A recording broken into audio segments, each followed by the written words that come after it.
ముద్దపప్పు కూర అండి. ముద్దపప్పుకు ఒక గ్లాసు, ఒక ముక్కాలు గ్లాసు పప్పు, కందిపప్పు అన్నమాట. ఇది ఎలా చేయడమో చూపిస్తాం. ఫస్ట్ ఈ పప్పుని వచ్చి బాగా శుభ్రంగా కడుక్కోవాలి. ఒక 2 సార్లు బాగా కడిగి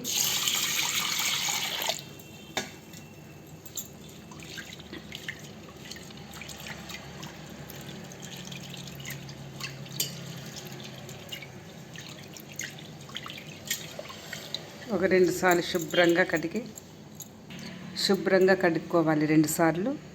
ఇప్పుడు ముక్కాలు గ్లాసు మనము పప్పు వేసినాం కాబట్టి 2 గ్లాసులు నీళ్ళు,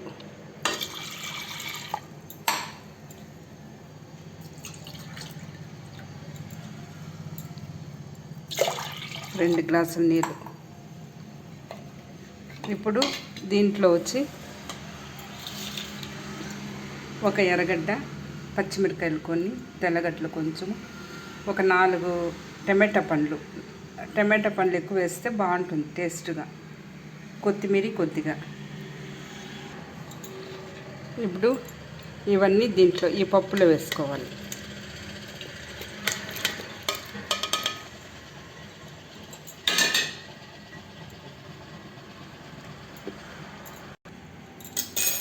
చింతపండు కొద్దిగా, టమాటా పండ్లు వేస్తున్నాం కాబట్టి కొద్దిగా చింతపండు చాలు. పసుపు, కొద్దిగా ఇంగువ పొడి, స్మెల్ బాగా మంచి కూర, మంచి స్మెల్ ఉంటుంది, టేస్ట్గా కూడా ఉంటుంది. కొద్దిగా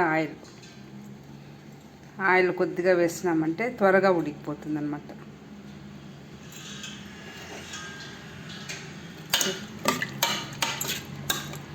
ఇప్పుడు కుక్కర్లో ఒక 3 విజిల్ అయ్యేదాకా ఉడకపెట్టుకోవాలి. కొంచెంగా జీలకర్ర వేయండి.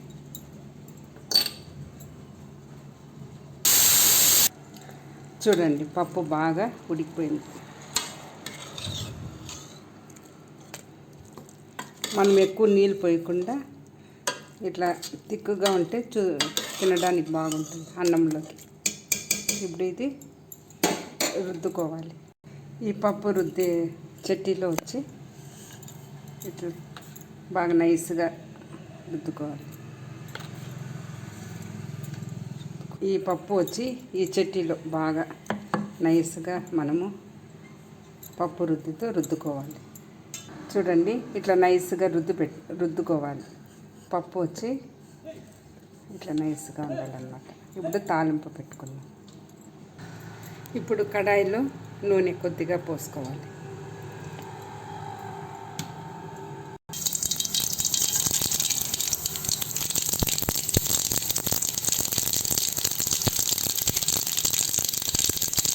ఆవాలు నూనె బాగా చిక్కుతేనే బాగుంటుంది పప్పు.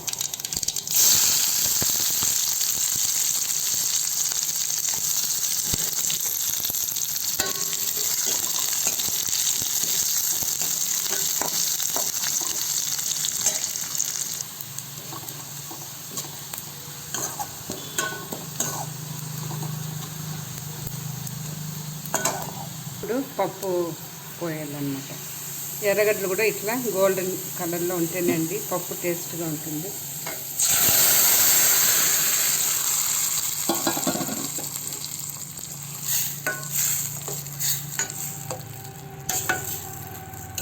అన్నంలోకి బాగుంటుంది. నెయ్యి వేసుకొని తింటే కూడా ఇంకా టేస్ట్గా ఉంటుంది.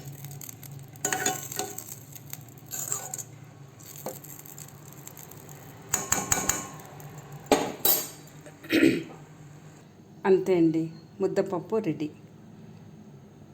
మీరు ట్రై చేసి చూడండి, చాలా టేస్ట్గా ఉంటుంది. మీకు నచ్చితే ఒక లైక్, సబ్స్క్రైబ్ చేయండి.